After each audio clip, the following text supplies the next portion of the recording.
Assalamualaikum warahmatullahi wabarakatuh. Halo teman-teman semua. Di video kali ini kita akan membahas materi tentang pengantar ilmu ekonomi.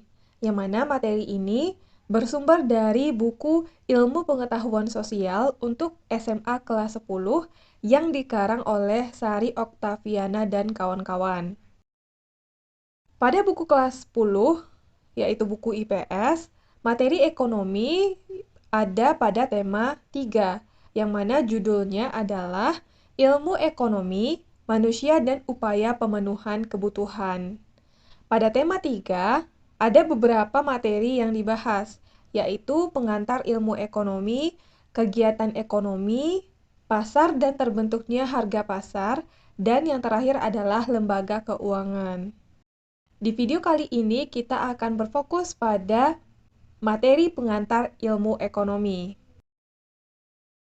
Apa saja yang akan kita bahas pada pengantar ilmu ekonomi? Yang pertama, kita akan belajar terkait dengan sejarah ilmu ekonomi. Yang kedua, kebutuhan manusia dan kelangkaan sumber daya. Yang ketiga, kita akan belajar cara bertindak ekonomis, yaitu skala prioritas dan literasi keuangan. Dan yang keempat adalah pembagian ilmu ekonomi. Manusia memiliki yang namanya kebutuhan dan juga keinginan. Dan kita sebagai manusia melakukan berbagai upaya untuk dapat memenuhi kebutuhan dan keinginan tersebut. Fenomena ini menunjukkan bahwa kita sebagai manusia adalah Homo economicus. Apa itu Homo economicus? Yang pertama, kita harus tahu arti dari economicus. Economicus berasal dari bahasa Yunani, yaitu oikonomikos, yang artinya adalah pengelolaan ladang yang merupakan mata pencarian masyarakat pada zaman itu. Hal ini disampaikan oleh filsuf Yunani yaitu Xenophon yang hidup pada tahun 430 sampai 354 sebelum Masehi. Selain itu, oikonomikos juga merupakan cara mengelola ladang agar dapat memenuhi kebutuhan keluarga dan warga polis atau kota.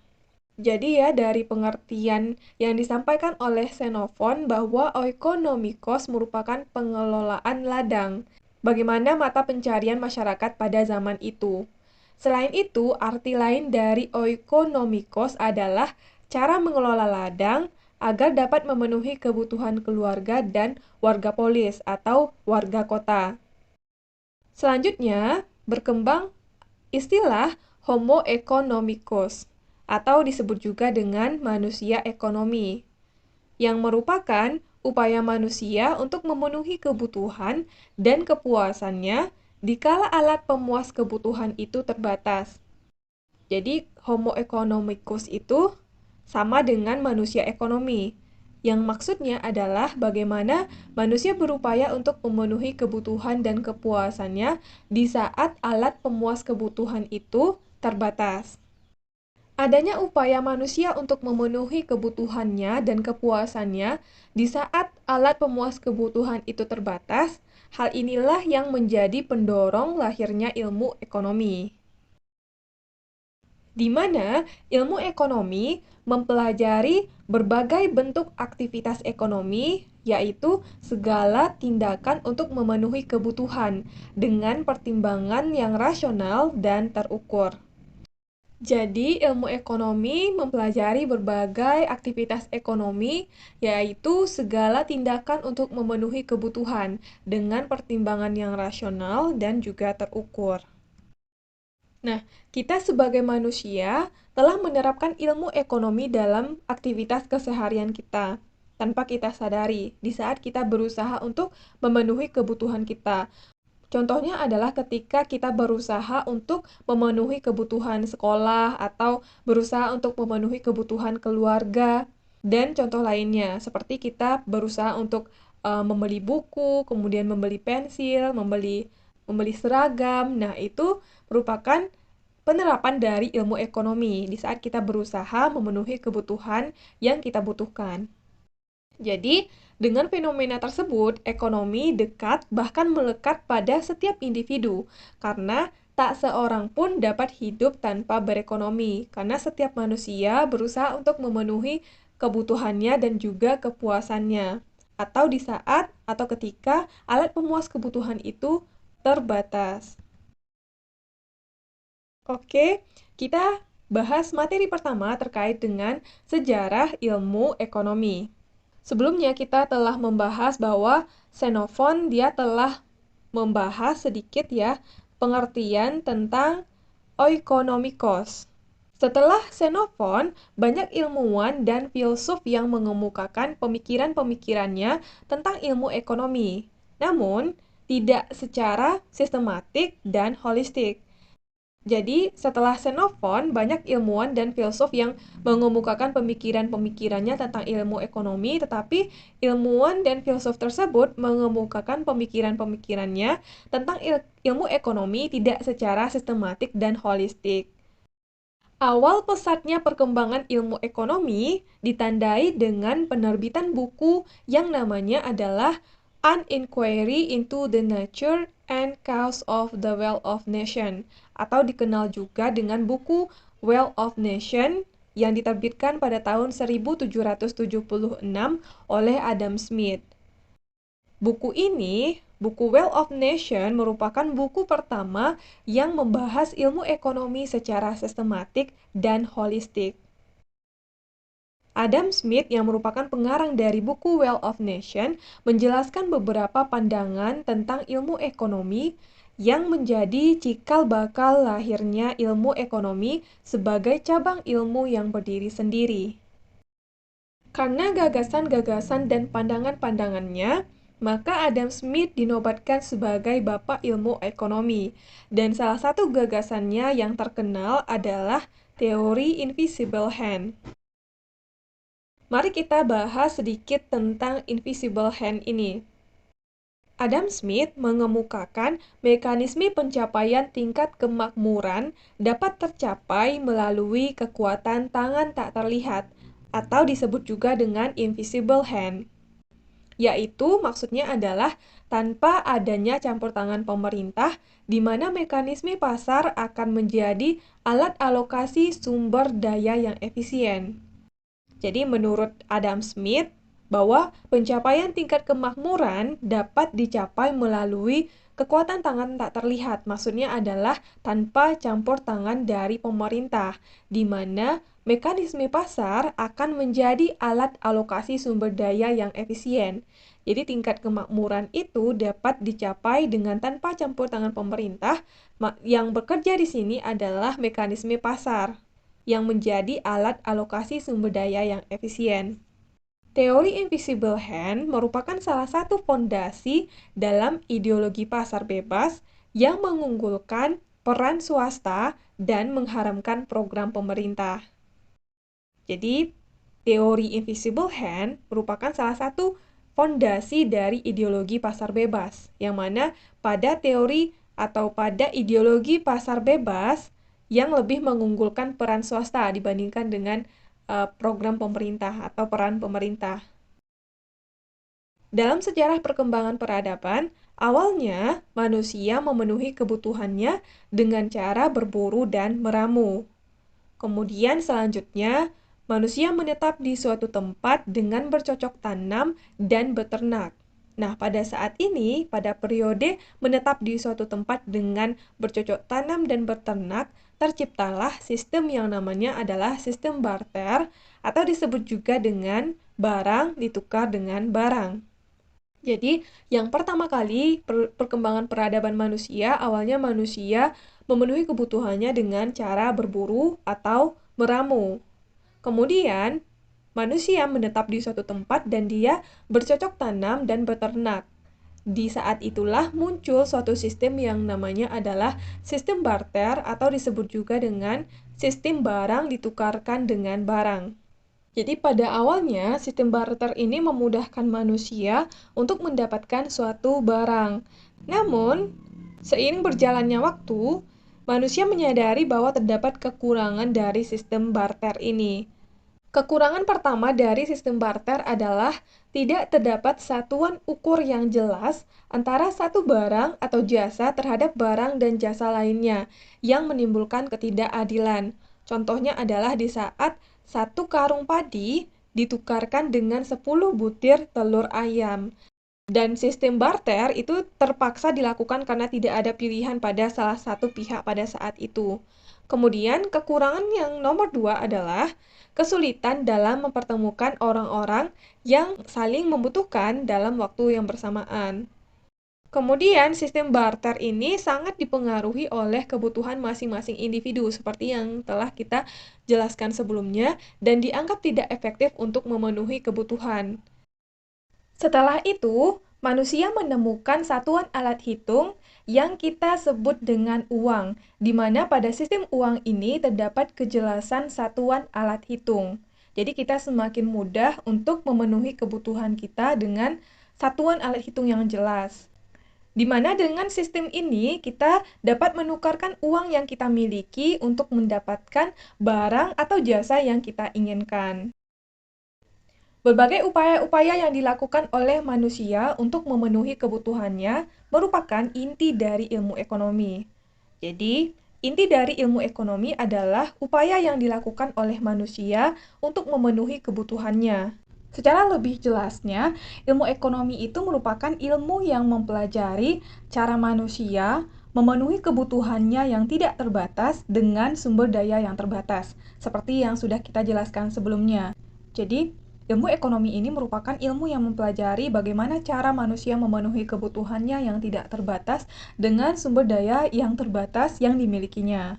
Begitu ya, karena kita memiliki kebutuhan yang tidak terbatas, kebutuhan kita banyak, namun sumber daya yang kita miliki itu terbatas. Itulah yang dipelajari dalam ilmu ekonomi.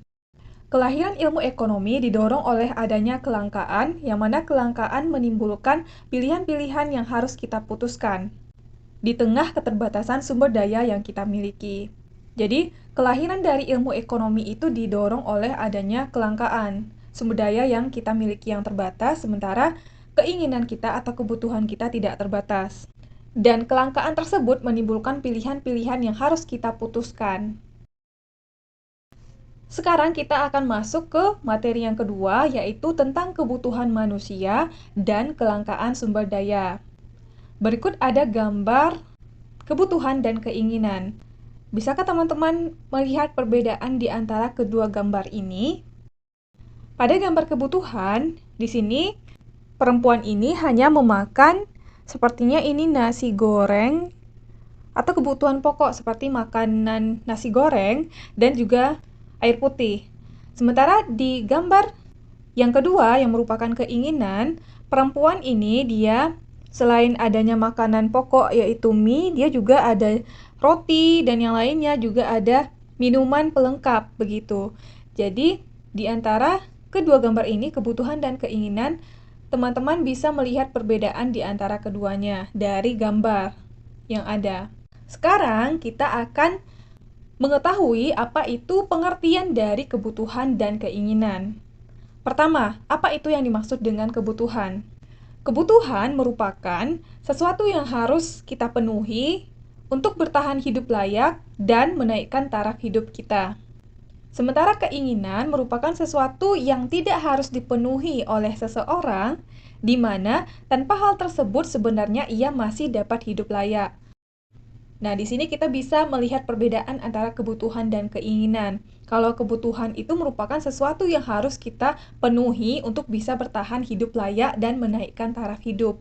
Sementara keinginan sesuatu yang tidak harus kita penuhi untuk hidup layak. Dimana tanpa hal tersebut kita penuhi, sebenarnya kita masih bisa dapat hidup layak. Jadi, ketika kita dapat memisahkan antara kebutuhan dan keinginan, hal ini ditentukan oleh yang namanya tindakan ekonomi. Apa itu tindakan ekonomi? Tindakan ekonomi merupakan usaha manusia untuk memenuhi kebutuhannya, yang mana tindakan ekonomi ini terdiri atas dua jenis. Yang pertama adalah tindakan ekonomi rasional. Yang kedua ada yang namanya tindakan ekonomi irasional. Tindakan ekonomi rasional artinya adalah tindakan yang dilakukan berdasarkan pertimbangan-pertimbangan tertentu ketika memutuskan dan memilih suatu hal, berdasarkan hal yang paling menguntungkan. Jadi, kalau tindakan ekonomi rasional merupakan tindakan yang kita lakukan ketika kita memutuskan dan memilih sesuatu berdasarkan pertimbangan-pertimbangan tertentu, yang mana pertimbangan ini berdasarkan hal yang paling menguntungkan. Sedangkan yang kedua, tindakan ekonomi irasional merupakan tindakan yang dilakukan tanpa mempertimbangkan beberapa faktor. Faktor yang dimaksud adalah seperti keuntungan, prioritas, dan juga pertimbangan lainnya. Yang biasanya tindakan ekonomi irasional ini cenderung merugikan. Ini berbanding terbalik dengan tindakan ekonomi rasional, di mana tindakan yang kita lakukan itu kita putuskan dan kita pilih berdasarkan hal yang paling menguntungkan. Kalau ekonomi rasional, sedangkan ekonomi irasional ini cenderung lebih merugikan. Kita tidak memilih atau memutuskan sesuatu tanpa melakukan pertimbangan terhadap faktor-faktor yang ada seperti keuntungan, prioritas, dan juga faktor lainnya. Seperti yang sudah kita jelaskan sebelumnya, setiap kebutuhan yang kita penuhi akan menimbulkan pilihan-pilihan tertentu. Nah, hal ini merupakan akibat dari adanya masalah kelangkaan. Solusinya adalah dengan ilmu ekonomi, kita dapat mengambil keputusan yang paling tepat untuk memilih pilihan yang sesuai dengan kebutuhan kita. Meskipun masalah kelangkaan akan selalu ada, tetapi ilmu ekonomi selalu berusaha mencari solusi dari kelangkaan tersebut.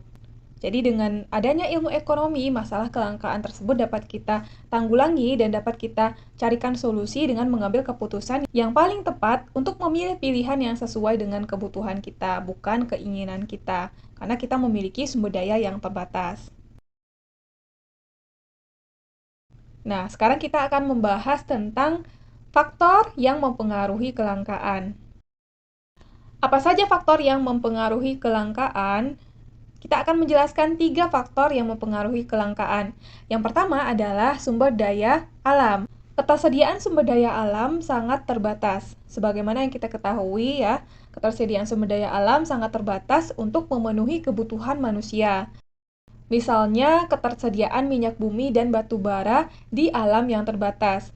Sementara, manusia masih bergantung pada dua sumber daya alam ini untuk memenuhi kebutuhan dan aktivitasnya sehari-hari, mulai dari melakukan produksi, distribusi, maupun konsumsi. Selain sumber daya alam, kelangkaan juga dipengaruhi oleh sumber daya manusia atau SDM, yang mana SDM ini merupakan faktor utama untuk melakukan produksi barang atau jasa. Kurangnya tenaga kerja membuat jumlah produksi barang atau jasa tidak optimal dan tidak mampu mencukupi kebutuhan masyarakat. Jadi, sumber daya manusia ini merupakan faktor utama untuk memproduksi barang atau jasa. Dan kurangnya tenaga kerja membuat jumlah produksi barang atau jasa yang dihasilkan tidak optimal dan tidak mampu mencukupi kebutuhan masyarakat. Yang ketiga adalah ilmu pengetahuan. Kurangnya ilmu pengetahuan dapat menghambat proses produksi dan pengoptimalan dari manfaat yang seharusnya dapat diambil. Jadi, ilmu pengetahuan sangat penting dalam proses produksi maupun pengoptimalan dari manfaat yang dapat kita ambil baik dari sumber daya alam maupun dari sumber daya manusia. Kita harus memiliki pengetahuan yang cukup untuk dapat melakukan produksi yang optimal. Oke, kita lanjut pada materi yang ketiga, yaitu cara bertindak ekonomis, yaitu skala prioritas dan literasi keuangan. Sebelumnya, kita telah belajar tentang kebutuhan dan keinginan, dan kita menemukan adanya ketimpangan atau kesenjangan antara jumlah kebutuhan dan alat pemuas kebutuhannya. Kondisi yang menunjukkan ketika manusia tidak mempunyai cukup sumber daya untuk memuaskan semua kebutuhannya, itulah yang disebut dengan kelangkaan. Jadi kita tidak mempunyai cukup sumber daya alam untuk memuaskan semua kebutuhan kita. Itu disebut dengan kelangkaan. Jumlah kebutuhan manusia lebih banyak dari jumlah barang dan jasa yang tersedia. Ilmu ekonomi menawarkan solusi untuk mengatasi berbagai masalah atau tantangan tersebut. Ya, jadi ilmu ekonomi menawarkan solusi untuk mengatasi masalah kelangkaan ini. Ketika jumlah kebutuhan manusia lebih banyak dari jumlah barang dan jasa yang tersedia. Tindakan ekonomi rasional menuntun kita untuk menentukan prioritas sehingga dapat meminimalkan biaya atau kos dan dapat memberikan keuntungan atau benefit. Jadi, tindakan ekonomi, apalagi tindakan ekonomi rasional, menuntun kita untuk menentukan prioritas yang harus kita dulukan. Selanjutnya, ketika menyusun skala prioritas, terdapat hal-hal yang perlu kita perhatikan. Ada 3 hal yang perlu kita perhatikan. Yang pertama adalah kemampuan finansial. Kemampuan finansial ini berhubungan dengan yang namanya tingkat pendapatan. Ketika menyusun kebutuhan atau menentukan keinginan, hendaknya kita menyesuaikan dengan kemampuan atau jumlah pendapatan yang kita punya. Yang kedua adalah status sosial. Status sosial ini berhubungan dengan kedudukan secara sosial. Sebagaimana yang kita ketahui secara sosiologis, individu berada pada posisi sosial tertentu yang ditentukan berdasarkan profesi dan juga kelas sosialnya. Misalnya, kalau berdasarkan profesi, si A seorang fotografer dan si B merupakan seorang penulis. Maka perbedaan profesi ini akan mempengaruhi cara individu menentukan prioritas kebutuhannya. Karena otomatis prioritas kebutuhan seorang fotografer akan berbeda dengan prioritas kebutuhan seorang penulis. Jadi ini bergantung kepada profesinya. Sedangkan berdasarkan kelas sosial, contohnya adalah prioritas kebutuhan seorang direktur perusahaan akan berbeda dengan prioritas seorang karyawan. Jadi tidak bisa kita samakan cara menyusun skala prioritas. Ini bergantung kepada status sosial. Kemudian yang ketiga adalah lingkungan. Lingkungan yang dipahami di sini adalah sebagai lingkungan sosial dan fisik yang dapat mempengaruhi cara individu menyusun dan menentukan prioritasnya. Contohnya adalah mereka yang tinggal di tempat berhawa dingin akan memiliki prioritas berbeda dari mereka yang tinggal di tempat berhawa panas. Karena kalau misalnya kita yang tinggal di tempat berhawa dingin, otomatis kita akan memprioritaskan membeli pakaian yang tebal. Sedangkan kalau kita tinggal di tempat berhawa panas, kita akan memilih memprioritaskan membeli pakaian yang tipis karena panas. Jadi dalam menyusun skala prioritas, sebaiknya kita memperhatikan yang pertama adalah kemampuan finansial kita yang berhubungan dengan tingkat pendapatan, kemudian status sosial atau kedudukan secara sosial, dan juga lingkungan. Selanjutnya, kita akan membahas terkait dengan literasi keuangan. Ketika kita berupaya memenuhi kebutuhan dan melakukan tindakan ekonomi, terutama tindakan rasional, terdapat beberapa pertimbangan yang akan kita lakukan yang dipengaruhi oleh kecakapan dan pengetahuan yang kita miliki. Literasi keuangan berupaya untuk mengatasi berbagai masalah terkait aktivitas ekonomi yang berisiko dan tidak jelas. Pengertian dari literasi keuangan adalah kecakapan dan kemampuan untuk menentukan keputusan yang efektif dan bijaksana terkait penggunaan dan pengelolaan keuangan. Literasi keuangan memberikan pengetahuan agar kita mampu memutuskan pilihan yang paling baik dan menguntungkan. Literasi keuangan ini erat hubungannya dengan pengelolaan keuangan yang baik. Jadi inti dari slide ini adalah literasi keuangan merupakan bagaimana cara kita mengelola keuangan kita dengan baik dan bijaksana, sehingga dengan adanya literasi keuangan atau pengetahuan literasi keuangan yang kita punya, maka kita bisa menentukan keputusan yang paling efektif dan bijaksana terkait dengan penggunaan dan pengelolaan keuangan kita untuk mengatasi berbagai masalah terkait dengan aktivitas ekonomi yang kita hadapi yang beresiko dan tidak jelas. Jadi literasi keuangan ini perlu kita ketahui. Selanjutnya, terdapat 2 pokok permasalahan atau persoalan ekonomi. Yang pertama adalah terdapat beragam kebutuhan manusia, dan yang kedua tidak terbatasnya keinginan manusia. Sedangkan sumber, alat atau sarana pemenuhan kebutuhan dan pemuas keinginan sangat terbatas baik jumlah, bentuk, macam, waktu, dan tempatnya. Jadi, manusia itu memiliki kebutuhan dan keinginan yang tidak terbatas, sedangkan sumber, alat, atau sarana pemuas kebutuhan atau pemenuhan kebutuhan itu sangat terbatas. Selanjutnya yang terakhir adalah kita akan membahas pembagian ilmu ekonomi. Untuk mempermudah kita mempelajari ilmu ekonomi, beberapa ahli membuat pembagian ilmu ekonomi. Setidaknya terdapat 3 kategori ilmu ekonomi. Yang pertama adalah ilmu ekonomi deskriptif. Apa itu ilmu ekonomi deskriptif? Ilmu ekonomi deskriptif adalah analisis yang mendeskripsikan kenyataan suatu kondisi dan persoalan ekonomi. Jadi dia mendeskripsikan kenyataan suatu kondisi atau persoalan ekonomi. Sedangkan yang kedua adalah ilmu ekonomi teori. Artinya adalah analisis yang menjelaskan mengenai definisi, hubungan sebab akibat, dan cara kerja sistem perekonomian. Ya, kalau ilmu ekonomi teori menjelaskan mengenai definisi, hubungan sebab akibat, dan cara kerja sistem perekonomian. Dan yang ketiga adalah ilmu ekonomi terapan. Artinya, analisis teori ekonomi untuk diterapkan. Jadi, ilmu ekonomi yang di bidang terapannya. Selanjutnya, kita akan membahas fokus kajian ilmu ekonomi teori. Ilmu ekonomi teori terbagi atas 3. Yang pertama, ekonomi makro. Apa itu ekonomi makro?